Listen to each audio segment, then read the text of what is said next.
let's hear from Ash.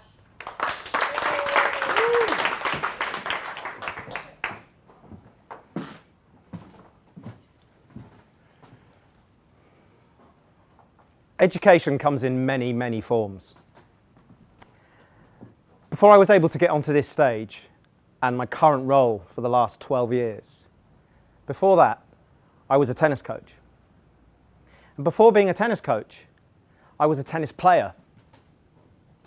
And before being a tennis player, I was a very young, scrawny, underfed, national health glassing wearing, you remember, 11-year-old who wouldn't say boo to a goose.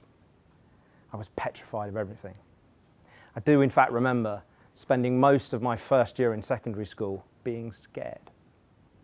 Until I discovered tennis. I grew up in West London, Notting Hill Gate, next to one of the most prestigious tennis clubs in the country, Camden Hill Lawn Tennis Club. They were number 9 and we were number 7.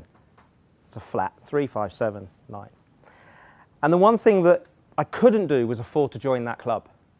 The one thing I could do was to hit tennis balls against the wall of that club really badly.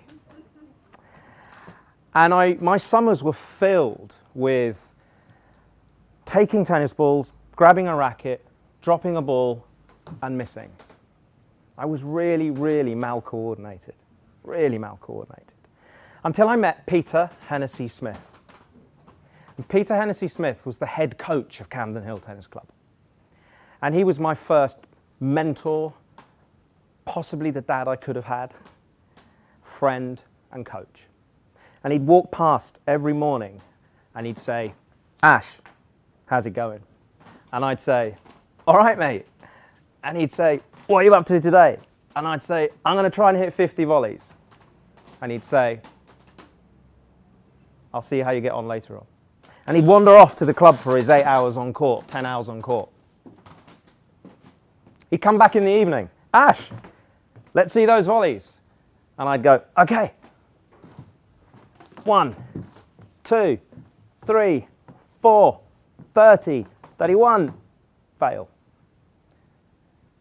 And he'd look at me and he'd say, maybe tomorrow.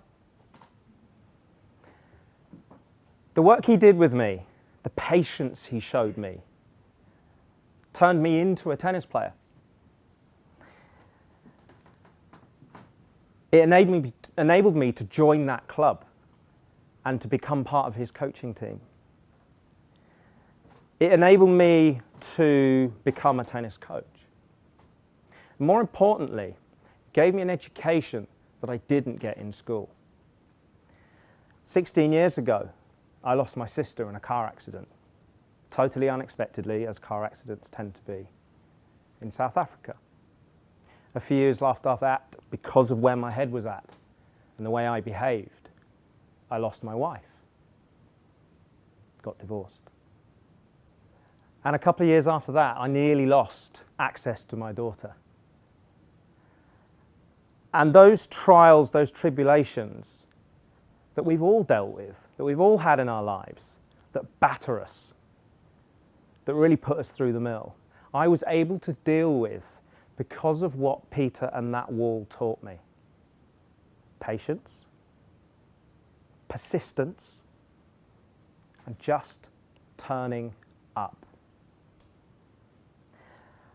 I don't know if you've ever been in a situation where you've been so frustrated by something, so battered by something, that all you can do is get out of bed and you count that as a success.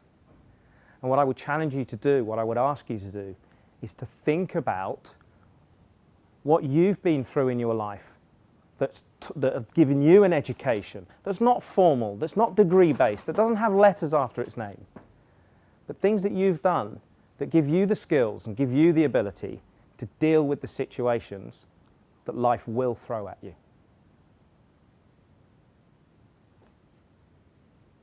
I've stopped. You can throw the ball at me all you like. That's fine. I'm done. Applause. Thank you. Very well done. Wow. Education can come through different shapes and forms. It can be from life or from a mentor or from different things. Okay, let's hear from the judges. Sweet, I'm going to start. From a technical perspective, I'd say that was almost faultless. I thought that was very, very good. I thought use of language was exceptional. You kept it interesting. Your timing was pretty on point. So it leaves me with a really tough kind of thing. It was like, shit, I'm meant to be giving you advice. What do I tell you that you've done wrong? I'd say that if I was going to give you anything to focus on now is I could tell that you've rehearsed that, and it's great that you have. You need to, if you want to take your speaking to a new level, you need to rehearse so much that it looks like you've only just thought of the content there and then on stage. That's what you just got to practice more and more and more, and that takes persistence. I know. You see what I mean, right? Yeah, totally. But from I couldn't really. There's not something there that I'd say you can make it better. I thought it was very, very good. Thank you. Yeah, first of all, well done.